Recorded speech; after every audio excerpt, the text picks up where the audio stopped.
Retrouvez-nous chaque dimanche sur Deezer, sur Spotify et toutes les plateformes de podcast. C'est un coup de cœur ou un coup de gueule cette semaine ? Alors moi, c'est un coup de gueule que je voudrais passer.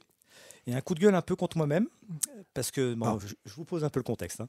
Donc dimanche dernier, je suis de retour chez moi après un super week-end chez des amis, donc raclette, vin blanc, on était super bien. Arrivé chez moi, donc, je prends l'idée, saugrenue, d'allumer ma télé et de me dire, tiens, Hanouna a une nouvelle émission sur C8 le dimanche. Est-ce que je n'irai pas voir ce que ça vaut ? Spoiler alerte, ne faites jamais ça.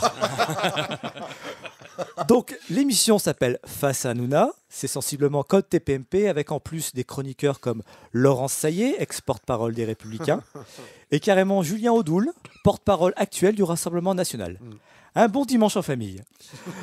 Le sujet porte sur CNews et son manque de pluralisme, avec en invité Christine Kelly, présentatrice phare de CNews, qui évidemment ne comprend pas ce qu'on reproche à sa chaîne, forcément.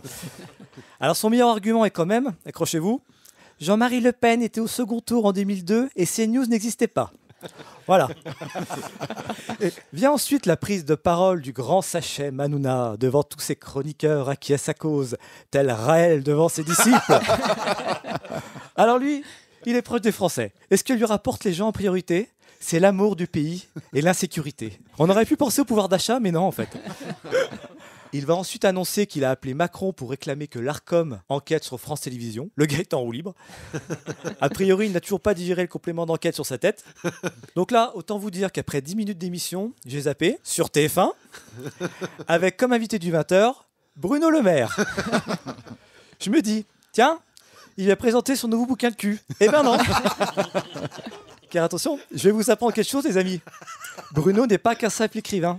Il est aussi ministre de l'économie. Et oui, on l'oublie un peu ça. Alors il nous annonce un effort immédiat de 10 milliards d'euros d'économie, mais sans augmenter les impôts. C'est bon, les riches pouvaient rester. Non, il va plutôt faire des réductions dans les ministères publics et réduire les aides à la rénovation énergétique. Après tout ça, j'ai éteint ma télé. Donc mon conseil, n'allumez pas votre télévision dimanche soir, sauf éventuellement pour regarder un replay de sa cartoon.